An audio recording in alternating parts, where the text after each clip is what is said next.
Bonjour. Bien. Bonjour mesdames et messieurs. Nous avons donc tenu cette réunion à 27 en ce jour de l'Europe, ce 9 mai. Réunion qui était importante pour justement évoquer les sujets d'avenir et nous avons pu le faire en deux temps. D'abord en parlant des sujets stratégiques extérieurs, puis des sujets intérieurs et au fond parler à chaque fois de l'avenir de notre Europe. Et je résumerai ça autour de trois grands sujets à mes yeux qui étaient tout particulièrement importants. En tout cas, cette réunion était importante à mes yeux à trois égards. D'abord parce que nous nous sommes concentrés sur autre chose que la gestion des crises et du quotidien, et en particulier du Brexit. Ensuite, parce que cette réunion du 9 mars intervient 15 jours avant les élections européennes partout en Europe. Et donc 15 jours avant qu'un peu plus de 400 millions de nos concitoyens aient à exprimer un choix. Il dépend évidemment des listes de chaque pays, mais même s'il y a des nuances entre les visions, il y a clairement des projets qui veulent construire l'Europe en la changeant, la refondant, la transformant, l'améliorant, et des projets qui veulent la déconstruire et dont la présence est croissante et qui veulent revenir au nationalisme sous toutes ses formes. Et je crois très profondément qu'au moment que traverse notre Europe, ces élections constituent une étape absolument critique pour définir le projet à venir. Si en Europe, ceux qui veulent moins d'Europe l'emportent, si demain en Europe au Parlement il n'y a pas de majorité possible sans les nationalistes ou les extrêmes, il est clair que nous aurons moins d'Europe et la désunion sera notre faiblesse.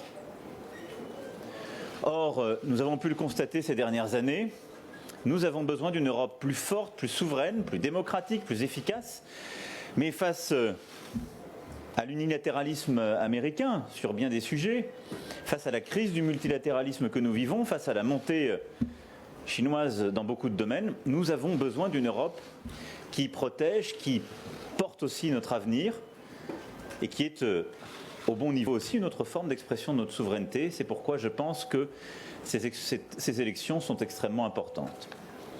Enfin, cette réunion a permis de poser les jalons de l'agenda européen pour les 5 prochaines années. Nous avons eu une longue discussion sur ces sujets, mais je veux ici souligner 3 priorités qui ont largement structuré nos échanges, et je pourrais revenir dans le détail sur ces sujets comme sur d'autres en fonction de vos questions. D'abord, il y a un clair consensus pour dire que le climat doit faire partie de la stratégie à venir de l'Europe. Le texte proposé d'ailleurs par la présidence pour l'agenda des leaders était très clair sur ce point et de très bonne qualité. Mais nous avons besoin de redoubler, si je puis dire, d'ambition climatique et environnementale en Europe. C'est ce que demandent nos jeunesses partout dans le continent, c'est ce qu'impose la situation de la planète, qu'il s'agisse de réchauffement climatique comme de biodiversité. Et c'est très clairement la crédibilité de l'Europe et la construction de son modèle qui en dépend. À cet égard, je me félicite qu'à notre initiative, 9 pays aient signé une contribution essentielle qui défendent un renforcement de nos objectifs climatiques, et en particulier la neutralité carbone, et donc le zéro émission, en 2050. De même que nous poussons fortement la mise en place de financements adaptés pour l'investissement dans la transition écologique. Et j'ai proposé à cette fin de mettre en place une banque du climat qui permettra de porter toute cette ambition au niveau européen. Il y a évidemment toutes les réformes que nous devons porter aussi pour un prix minimum du CO2 en Europe, comme une taxation à nos frontières. L'ambition climatique doit faire partie du cœur de stratégie de la Commission et du Parlement européen à venir. Ensuite, très clairement, il y a la politique de souveraineté, de sécurité, de voisinage, dont nous avons longuement discuté aujourd'hui, qui doit faire partie de notre vision à venir. L'Europe n'est pas une île et elle vit au milieu de dangers, d'opportunités, en tout cas de mouvements qui ne dépendent pas que de nous, mais qui supposent les partenariats les plus constructifs avec nos voisinages et la juste protection de nos frontières pour que nos intérêts et nos concitoyens soient préservés.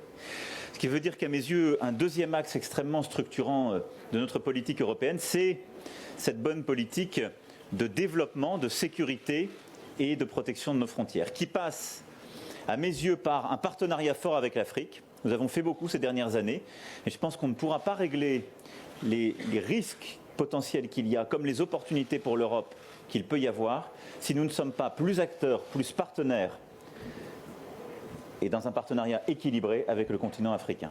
Et c'est, à mes yeux, au cœur de cette priorité. Mais dans le même temps, l'Europe doit aussi être plus lucide et efficace dans la protection de ses intérêts et de ses frontières. C'est pourquoi je plaide très fortement avec plusieurs autres collègues pour une refondation de ce qu'on appelle aujourd'hui Schengen.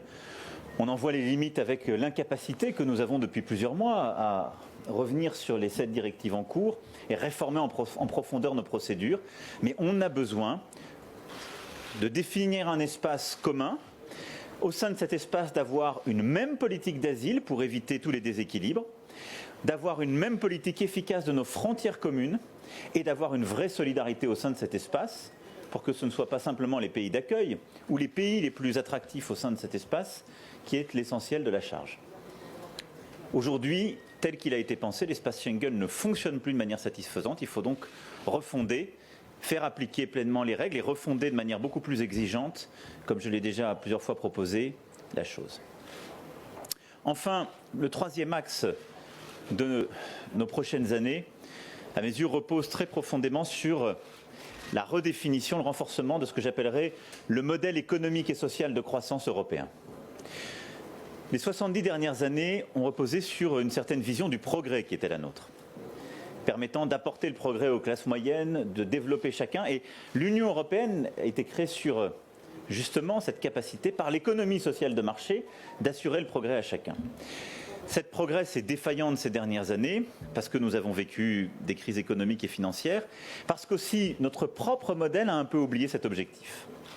Et donc la construction, pour moi, du modèle économique et social de demain en Europe passe par des ambitions qu'on doit se fixer.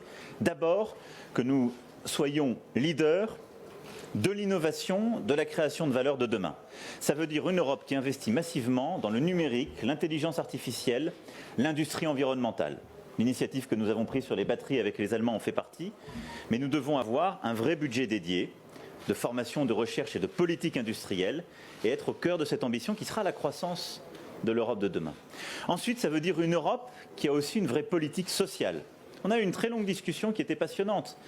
Beaucoup de pays, pour la première fois, nous expliquaient, à l'est de l'Europe ou au sud, moi j'ai un problème, je perds de la population et je perds des travailleurs. Mais pourquoi?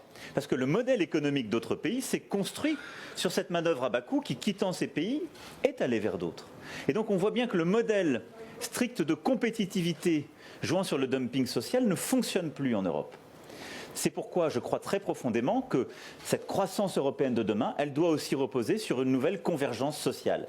C'est pour ça qu'au cœur du projet de renaissance, pour ma part, que je porte, je crois beaucoup à cette idée d'avoir un salaire minimum dans tous les pays de l'Union européenne et de recréer de la convergence sociale. On ne part pas tous de la même situation. La France a un salaire minimum que je défends et que je ne laisserai personne renier, qui est compatible avec notre compétitivité.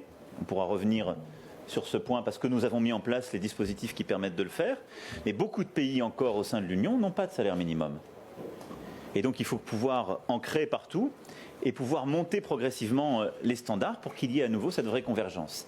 Et puis ce modèle économique, cette croissance de demain, ce modèle de progrès européen, passe aussi par la mise en cohérence de notre politique industrielle et commerciale avec ses objectifs. Je l'ai rappelé avec beaucoup de force. La France s'est en effet opposée à un nouveau mandat de négociation avec les États-Unis d'Amérique parce que les États-Unis sont sortis de l'accord de Paris. Et je crois très profondément que si nous voulons défendre en Europe un vrai modèle de progrès économique et social et environnemental, on a besoin d'avoir une politique commerciale qui intègre nos objectifs environnementaux et sociaux. Sinon, on fait faire des efforts à nos entreprises, à nos concitoyens, mais on devient un marché ouvert qui ne défend plus nos concitoyens et nos entreprises face aux compétiteurs internationaux. Et donc, pour moi, ces aspects sont au cœur de ce nouveau modèle économique et social de croissance et de progrès, et au cœur de ce que nous aurons à défendre donc, dans les prochaines années en Europe. Et c'est pour ça que l'euro, notre politique industrielle et environnementale, notre politique énergétiques sont au cœur de cette ambition. J'ai eu l'occasion de le rappeler encore ce dernier jour en recevant la Confédération européenne des syndicats. C'est ce qui est aujourd'hui en jeu, ce qui sera en jeu le 26 mai prochain et dans les semaines qui viennent. Au fond, nous avons à bâtir dans ces semaines-là, et cette discussion était à cet égard extrêmement importante, nous avons à bâtir le nouvel agenda de l'Europe pour les 5 années à venir, qui doit être un agenda d'ambition, de progrès pour nos concitoyens, et qui doit être à mes yeux le cœur de l'ambition que doit se donner la coalition de progrès pour laquelle je veux que nous nous battions. Il y aura des sensibilités diverses, mais nous avons à construire en Europe une coalition de progrès qui permettra d'avancer et qui ne devra rien céder à la coalition de la destruction et du délitement. Je vous remercie. Je vais maintenant répondre à vos questions. Bonjour Monsieur le Président, Valérie Lerouge, France 2. Vous ne l'avez pas évoqué, mais je crois que vous avez amorcé cet après-midi aussi les premières discussions sur le remplacement, le renouvellement des dirigeants des institutions européennes. Alors, comment ça se présente, j'ai envie de dire, à la lumière de ces premières discussions? Donald Tusk espère que ce sera rapide et efficace. Comment la France peut espérer s'imposer sur l'un des postes clés, si tant est que la France l'espère? Et sur le cas précis du président de la Commission européenne, est-ce que vous êtes personnellement toujours réticent au système des Spitzenkandidaten? Alors, nous avons en effet eu des discussions plutôt principielles, mais je ne nie pas que dans les couloirs, il y a eu des discussions plus particulières. Écoutez, je partage totalement la vision de Donald Tusk et en tout cas, je m'emploierai à ce que très vite après les élections, nous puissions prendre les décisions qui conviennent conformément à nos traités, c'est-à-dire chacun exerçant la compétence qui doit être la sienne au terme des traités. Et donc une décision rapide et efficace dans les jours et les semaines qui viennent est une bonne chose. Je souscris à cela. Ensuite, je considère que l'objectif premier que nous devons poursuivre, à la fois pour la France et pour l'Europe, c'est d'avoir des nominations de personnalités qui sont cohérentes avec le projet qui sortira, qui sont cohérentes avec des ambitions européennes fortes et qui sont des personnes compétentes, reconnues, qui apporteront au projet européen. Et donc, moi, je ne suis pas, si je puis dire, arc-bouté sur des sujets de nationalité, sinon ce serait un jeu sans fin à 28 et demain 27. Mais je crois que nous devons en tout cas éviter le compromis sur le moins bon candidat, ce qui a parfois pu être le cas dans certaines situations. Nous devons prendre les meilleurs candidats possibles pour un projet européen fort et d'ambition. Et c'est ça ce que nous allons nous atteler à faire ensemble. Il faudra des compromis entre les uns et les autres et les sensibilités, mais je m'emploierai en tout cas à ce qu'on ait des dirigeants qui soient le plus fort possible, le plus clair possible, et je me battrai pour qu'ils soient en cohérence avec les quelques ambitions essentielles que je viens de rappeler. C'est ce à quoi je suis attaché pour notre pays comme pour le continent. Enfin, vous l'avez dit, moi je ne suis pas favorable au principe du Spitzenkandidat. Je ne suis pas favorable parce que je suis cohérent. Moi j'étais favorable à des listes européennes. C'est-à-dire que les formations politiques discutent partout en Europe sur la même liste et sur les mêmes projets. Les grands partis européens s'y sont opposés, préférant avoir des listes dans chaque pays avec des gens qui vont alimenter dans chaque pays essentiellement des débats nationaux. Et le jour d'après, ils veulent nous dire « mais nous, on est pour que le candidat, ce soit nous qui le choisissions en Europe ». Ça s'appelle les candidats de la cuisine. Et je crois que nos concitoyens en ont assez qu'on prépare les plats en dehors d'eux. Donc moi, je suis pour que demain, on puisse avoir des listes européennes, mais je ne suis pas pour que la cuisine soit faite par les grands partis européens. Et puis sur certaines nominations d'importance, je rappelle la compétence du Conseil. Donc voilà, je souhaite qu'on avance progressivement vers plus de démocratie européenne, vers des élections qui seront de plus en plus européennes, pour d'ailleurs des quotas, comme je l'avais dit, ce serait bon que dans chaque pays, en tout cas partout en Europe, on élise plusieurs dizaines de parlementaires vraiment sur une base européenne. Et à ce moment-là, on pourra avoir des grands partis européens qui porteront un candidat, il aura une légitimité démocratique. En attendant, moi, je ne me sens pas engagé par le processus que certains partis ont décidé pour eux-mêmes. Et il ne vous aura pas échappé que la France a constamment tenu cette position. Voilà, donc on aura un débat clair, conforme au traité, éclairé par le résultat des élections le 26 mai au soir, et qui se fera entre l'ensemble des dirigeants. et avec les autres institutions lorsqu'elles ont compétence sur certaines nominations. Philippe Ricard pour le journal Le Monde. Pour préciser un peu la question, est-ce que vous êtes donc d'accord avec messieurs Orban et monsieur Tsipras, qui ont d'ores et déjà fait savoir qu'ils ne soutiendraient pas la nomination de monsieur Weber en cas de victoire du PPE aux élections européennes? C'est donc également votre avis. Et à quel candidat alternatif pourriez-vous penser? Peut-il être français, par exemple, se nommer Michel Barnier? Écoutez, il est trop tôt aujourd'hui pour dire ce serait un tel ou un tel, et j'ai donné les critères. Je pense aussi qu'il faut pouvoir regarder l'état de l'Europe le jour d'après, regarder les sensibilités, les forces qui sont en présence, comment elles se structurent et les conclusions qu'on doit en tirer. Ce sera le fruit aussi de discussions entre les chefs d'État et de gouvernement et puis l'émanation politique qui se fera dans le nouveau Parlement. Ensuite, pour ce qui est du candidat de PPE, j'ai beaucoup de respect pour M. Weber. Mais je l'ai dit, moi je ne me sens absolument pas lié par le système du Spitzenkandidat. Que M. Tsipras ne se sente pas lié est une chose, il n'appartient pas à cette formation non plus. Et donc je pense que de toute façon sa formation n'aurait jamais défendu une telle nomination. Je crois que le fait nouveau est que l'un des membres du PPE dise clairement, en effet, en tant que chef de gouvernement, qu'il s'y oppose. Ça veut dire qu'au sein même d'un parti qui a décidé d'adopter cette démarche, il n'y a plus consensus. C'est la seule leçon que j'en tire. Pour nous, il n'y a rien de neuf sous le soleil ou sous la pluie.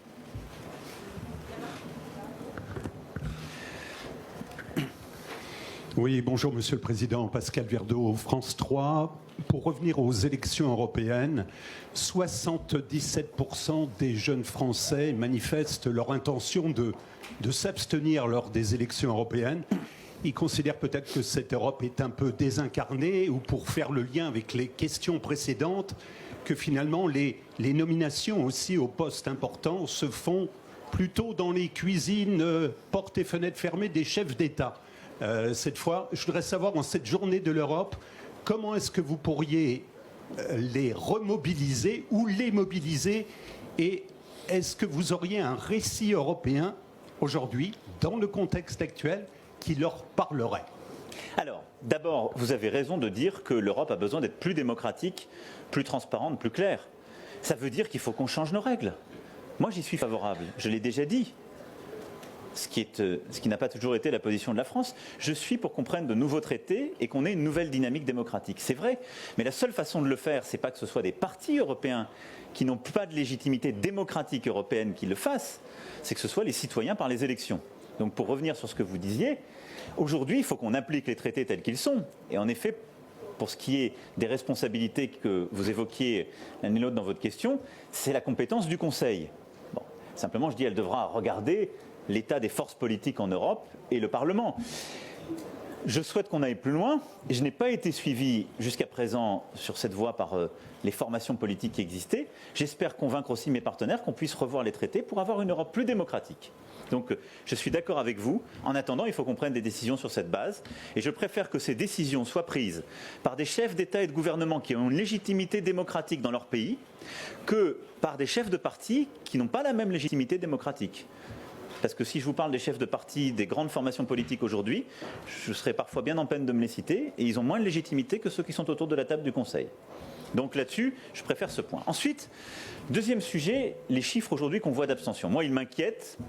Il me préoccupe, c'est d'ailleurs pour ça que j'ai suivi l'appel du président allemand, M. Steinmeier, qui a sollicité tous ses homologues pour appeler à la participation à ces élections. Je pense que c'était une très bonne initiative et qu'on se mobilise pour cela, parce que partout, il faut se mobiliser. Mais moi, je veux dire à notre jeunesse, de manière très simple, très claire, quelques éléments. D'abord, il y a une conscience politique qu'on sent partout. On la sent quand notre jeunesse manifeste pour le climat. On a tout à l'heure été avec 8 autres chefs d'État et de gouvernement, voir justement des jeunes gens européens. Il s'agissait de 3 jeunes femmes qui portaient cette ambition climatique. Donc la conscience politique est là. Mais la conscience politique, dans nos démocraties, ne peut pas s'exprimer que dans la rue, que dans des prises à partie. Elle doit à un moment se traduire politiquement, par le vote. C'est le combat même que nous avons mené. C'est la conquête même de l'Europe. La liberté démocratique, c'est cela. Et elle implique d'exercer son son devoir de citoyen. Et on ne peut pas dire il y a une nouvelle vitalité politique, mais elle ne serait que dans la rue, l'interpellation et les tribunes, mais elle nierait le vote. Donc ça, je crois que c'est important, c'est un message de ce qu'est la citoyenneté et le caractère civique. La conscience civique est là partout en Europe, on la voit. Elle doit s'exprimer dans les urnes parce que c'est une traduction. Alors, les décideurs, peut-être, ne correspondent jamais à ce qu'on voudrait parfaitement. Les propositions qui sont faites ne sont jamais parfaitement ce qu'on voudrait. Mais c'est ça, vivre en société, vivre en commun. On n'a pas toujours exactement tout ce qu'on voudrait. Mais il faut faire des choix sur ce qu'on préfère. Derrière cela, je voudrais aussi ajouter un point très fort pour notre jeunesse. Ne vous laissez pas voler l'Europe. Ne vous laissez pas voler l'Europe. Moi, je pense très souvent à la jeunesse britannique. La jeunesse britannique, elle s'était désintéressée du Brexit. Elle a considéré que ce n'était pas son affaire, qu'une fois encore, la jeunesse, elle n'allait pas voter, etc. Et la jeunesse britannique, elle s'est réveillée le lendemain avec la gueule de bois. Et quand on a regardé la structure des votes, c'était plutôt les personnes plus âgées qui ont été votées. L'Europe qui va se faire dans les 5 années qui viennent, tout particulièrement, c'est l'Europe de nos jeunes. C'est une Europe où on aura des choix climatiques, géostratégiques, de modèles de croissance, comme je les ai rapidement évoqués, qui seront déterminants pour les années à venir, mais qui porteront tous leurs fruits dans 10 ans, 15 ans, 20 ans. C'est votre Europe qui se décide maintenant.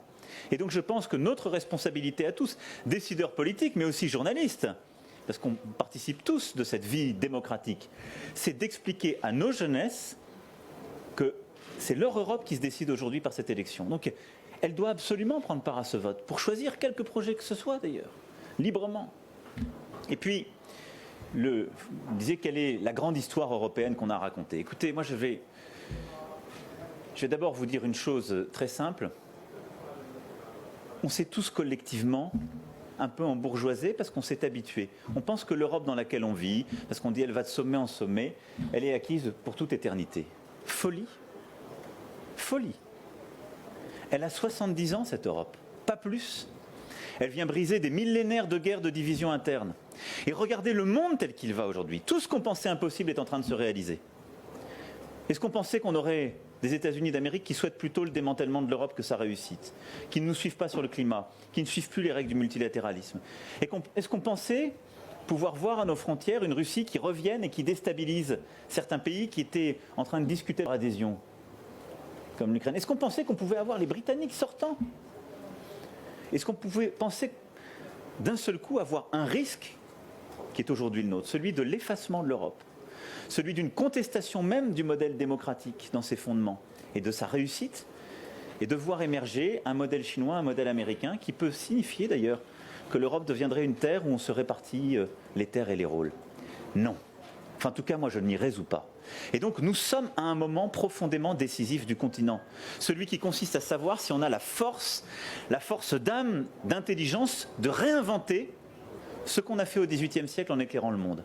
C'est-à-dire une construction politique, économique, sociale, totalement neuve, qui sert de modèle aux autres. C'est ça, la grande histoire qui est devant nous, c'est celle-là. La grande histoire européenne, et donc aussi française, c'est celle-là. Qui arrivera à construire le grand modèle de puissance économique, sociale, environnementale du XXIe siècle? Et avec lui, l'indépendance stratégique, technologique qui l'accompagne. Je crois que nous sommes les seuls à pouvoir le faire. Les seuls.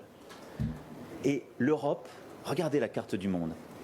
Il n'y a pas un espace qui concentre autant de différences, de multitudes, de diversités, de langues, de religions, de cultures. Avoir préservé la paix, c'est fou. Et donc, la grande histoire de la génération qui arrive pour l'Europe, c'est ça. Réinventer la paix dans ce continent, sous une forme qui sera forcément nouvelle. Savoir porter à la fois la Renaissance et les Lumières, qui sont les deux grands moments qui nous ont fait dans ce qu'ils doivent être au XXIe siècle, dans un monde qui est en train d'être bousculé, et inventer ce nouveau modèle économique, social et environnemental. C'est une formidable histoire. C'est encore plus passionnant qu'il y a 20 ans. Donc oui, moi comme vous, je pense qu'il faut tout faire pour convaincre notre jeunesse d'aller voter.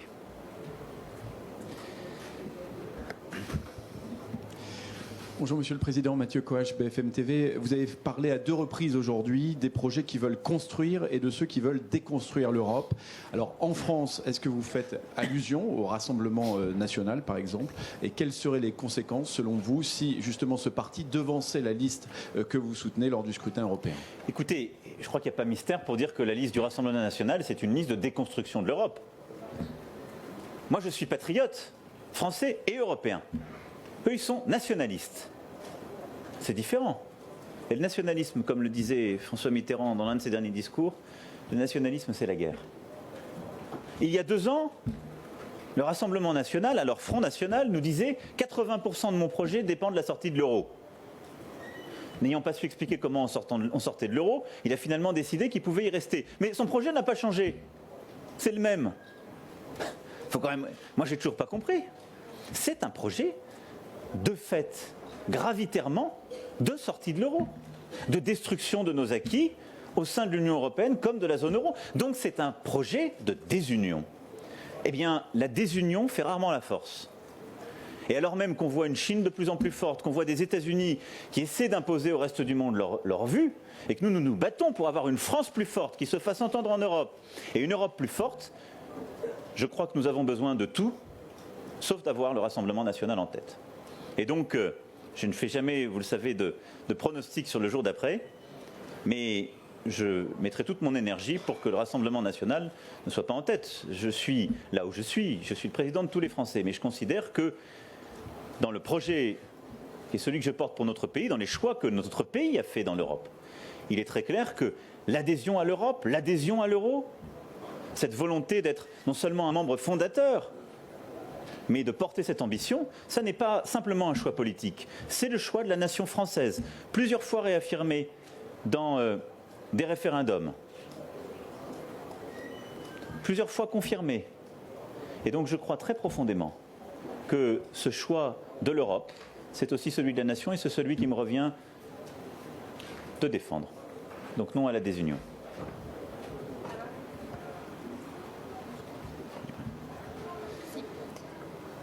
Bonjour Monsieur le Président, Roxana Zamfirescu, la télévision publique de Roumanie. L'année passée, vous évoquiez le danger d'illibéralisme en Roumanie, tout en partant des exemples de la Hongrie et de la Pologne. Comment voyez-vous maintenant les choses ici, à Sibiu, en Roumanie? Est-ce que vous pensez que la Roumanie a déjà pris ce chemin? D'abord, je veux ici remercier très sincèrement et personnellement le président Iohannis pour sa présidence actuelle de l'Union et son accueil à Sibiu. J'ai eu l'occasion de le dire tout à l'heure, mais je pense qu'il a formidablement mené cette mission et nous a très bien accueillis. Ensuite, je pense que oui, des tensions sont à l'œuvre en Roumanie et des décisions portées par le gouvernement ont conduit à fragiliser l'état de droit. La Commission a eu l'occasion de le dire et nous sommes sur ce sujet vigilants. Mais j'ai aussi noté que le président Iohannis a constamment été là, vigilant, présent, fort, pour tenir la ligne. Et donc, je considère pour la Roumanie, pour le peuple roumain, qu'être un État fort dans l'Union européenne, emporter les valeurs, toutes les valeurs, y compris l'indépendance de la justice et tout ce qui constitue l'état de droit, est un élément très important pour le peuple. Et donc, je suis aux côtés, évidemment, de la Commission, et nous sommes plusieurs États membres à nous être exprimés à plusieurs reprises clairement sur ces sujets. Et je soutiens aussi, à cet égard, les choix forts à plusieurs reprises qui ont été portés par le président Iohannis.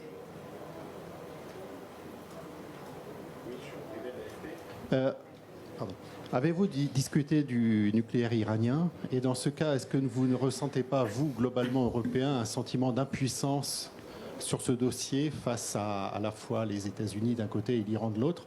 Et est-ce que vous croyez qu'il est vraiment possible de sauver cet accord? Nous en avons évidemment discuté et nous avons constamment d'ailleurs coordonné nos positions avec en particulier l'Allemagne et le Royaume-Uni qui sont co-signataires avec nous du traité et Madame Mogherini qui a passé un long moment de la journée avec nous a pu échanger sur ce sujet. Notre position est claire. Nous sommes favorables à l'accord de 2015. Deuxièmement, nous considérons que cet accord n'est pas suffisant, qu'il doit être renforcé par une discussion sur le nucléaire après 2025, une discussion sur l'activité balistique de l'Iran et une discussion sur la présence dans la région de l'Iran. Mais en aucun cas, le démantèlement de cet accord de 2015 ne nous permettrait de progresser dans ce sens. Au contraire, il nous fait courir des risques. Et donc je pense que ce que nous devons continuer à faire, et nous l'avons dit, c'est d'agir par tout ce qui dépend de nous pour que le gouvernement iranien ne prenne pas la décision de sortir du JCPOA. Dans ce contexte, il est clair que j'aurais voulu que nous puissions faire davantage.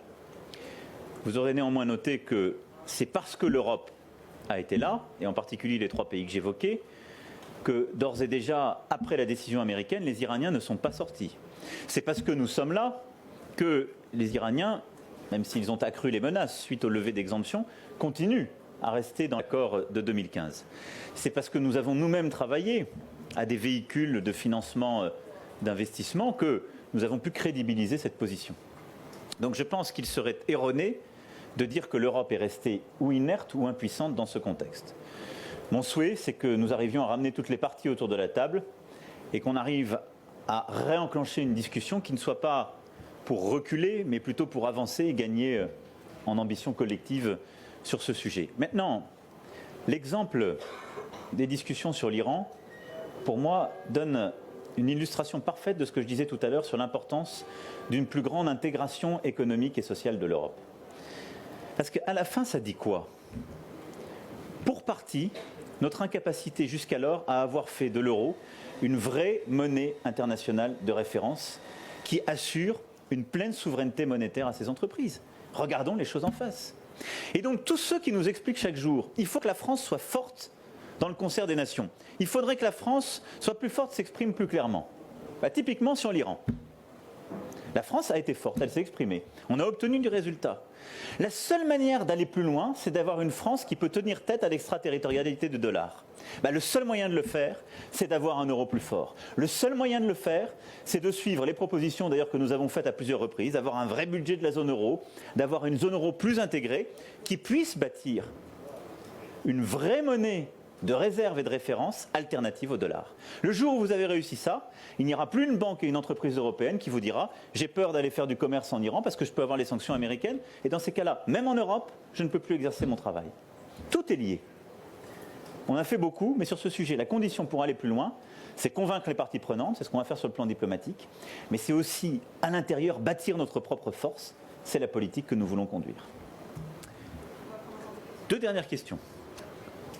Thank you, Mr. President. Pamela, I'm from Al Ghad TV in London. Touching on the Iran deal again, with the US being out of the deal and Tehran threatening to withdraw as well, how likely your efforts are going to succeed in really saving this deal?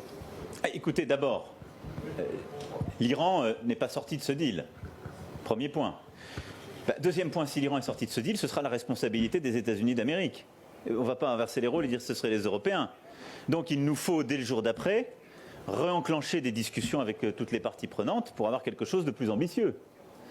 Mais il me semble que ce que nous devrions plutôt faire collectivement, c'est nous mettre en situation d'obtenir plus de garanties que l'accord de 2015 sur différents sujets, et donc qu'il y ait une logique de discussion, de négociation qui sera enclenchée. En tout cas, c'est ce que je porterai pour ma part, et c'est l'invitation que je fais à la fois à l'Iran, aux États-Unis d'Amérique.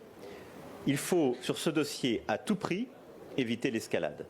Parce que la sortie sèche de cet accord, l'escalade de tensions, même diplomatique dans un premier temps, peut dans la région conduire au pire. Nous le savons bien. Ce n'est pas ce que je souhaite. Et donc, je mettrai toute mon énergie à ce qu'on puisse préserver ce cadre. Et en parallèle, ou si les 2 protagonistes principaux décidaient d'en sortir, eh bien que nous puissions collectivement réenclencher des discussions les plus efficaces possibles. En la matière, je crois dans la négociation et je crois ensuite dans la surveillance internationale. Et au demeurant, depuis que l'accord a été signé à l'été 2015, constatons les choses. L'AIEA a constamment dit que cet accord était respecté. Les inspections ont été positives. Les documents qui avaient été révélés concernaient la période précédente et d'ailleurs rendaient encore plus nécessaire une telle surveillance. Mais donc cet accord a eu un effet utile. Toute dernière question. Bonjour Monsieur le Président, Alison Tassin pour TF1 et LCI. Vous parlez beaucoup de participation dans la démocratie. On est ici en Roumanie, pays du référendum.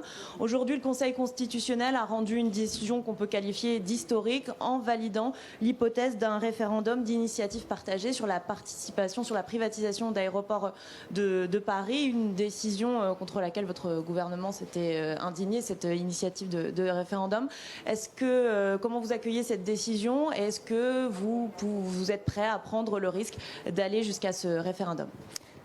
D'abord, je vais répondre très simplement deux choses. La première, je ne commande pas la vie politique française depuis l'étranger.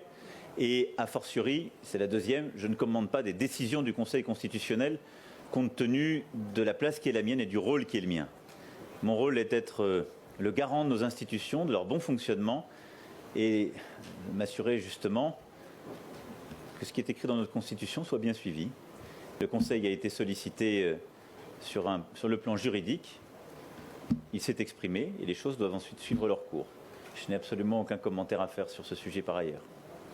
Merci beaucoup, mais vous l'avez vu, l'Europe est essentielle et ô combien sur ces sujets. Donc, je rejoins ce que vous avez dit, expliquons-le à nos jeunesses.